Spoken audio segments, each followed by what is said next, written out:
किसी ने बड़े कमाल की बात कही है कि ज़िंदगी को जीने के दो तरीके हैं। पहला, भूल जाओ उन्हें जिन्हें आप माफ़ नहीं कर सकते। दूसरा, माफ़ कर दो उन्हें जिन्हें आप भूल नहीं सकते। एक छोटी सी कहानी आपके लिए। ये कहानी एक ऐसे व्यक्ति की जो ऑफिस में जॉब किया करता था। ऑफिस के वर्क प्रेशर की वजह से फ्रस्ट्रेट रहता था, परेशान रहता था। बॉस की डांट सुनने को मिलती थी। वही जो ऑफिस का गुस्सा था ना, वही गुस्सा बच्चों पर निकालता था, बीवी पर निकालता था। इसी वजह से घर में झगड़ा होता था। उसे लगता था कि उसकी लाइफ का होना ना होना बराबर है। जब किसी दोस्तों का कॉल आता तो कॉल कट कर देता, किसी रिश्तेदारों का कॉल आते गुस्सा करने लगता। एक दिन ये बंदा घर में ऐसे ही बैठा हुआ था। इसका बच्चा इसके पास आकर बोला कि पापा मेरी हेल्प कर दीजिए, मुझे होमवर्क करा दीजिए। इसने अपने बच्चे को डांट दिया, भगा दिया, जाओ यहाँ से, मैं यहाँ पर होमवर्क करने के लिए बैठा हूँ क्या। बच्चा चला गया। थोड़ी देर बाद जब उसका गुस्सा शांत हुआ, ठंडा हुआ, तो उसको लगा कि यार जाकर एक बार ज़रूर देखना चाहिए कि बच्चा किस लिए मदद मांग रहा था। उसकी हेल्प करनी चाहिए, उसका होमवर्क करवाना चाहिए। तो ये उसके बच्चे के कमरे में पहुंचा तो जाकर के देखता है कि बच्चा सो चुका था। बच्चे ने होमवर्क की कॉपी थी वो अपने मुंह पर रखी थी। वो होमवर्क करते करते ही सो चुका था। उसने कॉपी उठाई। उसको लगा कि कॉपी को उसके मुंह से हटाकर नीचे रख देते हैं कि जिससे बच्चा आराम से सो सके। लेकिन जैसे ये कॉपी नीचे रखने वाला था, इसने पढ़ा कि उसने लिखा हुआ क्या है। बच्चा काम क्या कर रहा था जिसको उसकी मदद करनी चाहिए थी। जो होमवर्क था उसका टाइटल था वो काम जो हमें शुरू में अच्छे नहीं लगते लेकिन बाद में धीरे धीरे अच्छे लगने लगते हैं। इस टाइटल पर बच्चे को एक एस्से लिखना था। बच्चे ने एक पैराग्राफ लिख दिया था। तो इस बंदे ने पढ़ना शुरू किया। बच्चे ने सबसे पहले लिखा था थैंक यू सो मच उन फाइनल एग्ज़ाम का जो शुरू में हमें अच्छे नहीं लगते लेकिन उनकी वजह से बाद में समर वैकेशन आ जाती हैं।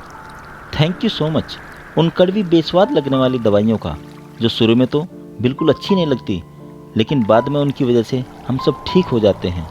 उस बच्चे ने आगे लिखा था थैंक यू सो मच उस अलार्म क्लॉक का जो सुबह सुबह हमें जगा देती हैं। हमें अच्छा नहीं लगता लेकिन उसकी वजह से हम जाग जाते हैं तो हमें मालूम होता है कि हम जिंदा हैं। थैंक यू सो मच ऊपर वाले का। भगवान को भी बच्चे ने थैंक यू कहा कि आपकी वजह से मेरे पापा मेरी ज़िंदगी में आए। मेरे पापा जो शुरू में मुझे डांटते हैं, मुझे बिल्कुल अच्छा नहीं लगता लेकिन बाद में मुझे घुमाने ले जाते हैं, अच्छा अच्छा खाना खिलाते हैं, खिलौने दिलाते हैं। तो ऊपर वाले आपका धन्यवाद कि आपने पापा को मेरी लाइफ में भेजा क्योंकि मेरे दोस्त के तो पापा ही नहीं हैं। ये जो आखिरी की लाइन थी, इस लाइन ने इस बंदे को झकझोर दिया, अंदर तक हिला कर रख दिया। ये नींद से जाग गया और इसको लगा कि इसकी लाइफ में क्या कुछ है जो ये होते हुए भी मिस कर रहा है। इस बच्चे के ऐसे को कॉपी करते हुए बंदा बड़बड़ाने लगा, बोलने लगा, ऊपर वाले थैंक यू सो मच कि आपकी वजह से मेरे पास एक घर है, कईयों के पास तो घर भी नहीं है। क्या हुआ अगर EMI चुका रहा हूँ तो मेरे पास घर तो है।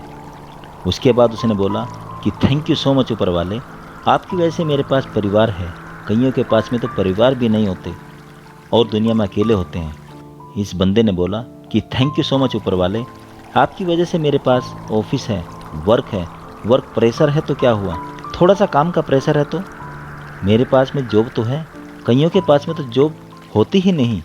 हे ऊपर वाले, थैंक यू सो मच इस लाइफ के लिए कि आपने मुझे ज़िंदगी दी।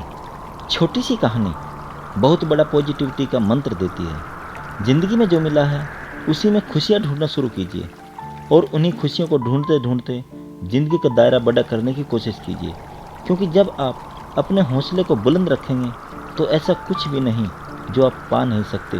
अचीव करने के लिए पूरा जहां पड़ा है, बस आपने अपनी शक्तियों को समेटना है। आज के लिए बस इतना ही दोस्तों, फिर मिलेंगे किसी और वीडियो के साथ। अपना और अपनों का बहुत ख्याल रखिएगा और हमेशा खुश रहिए। अगर मेरी वीडियो पसंद आई हो तो लाइक, कमेंट, शेयर, सब्सक्राइब कीजिए और बेल आइकन दबाना मत भूलें। नमस्कार।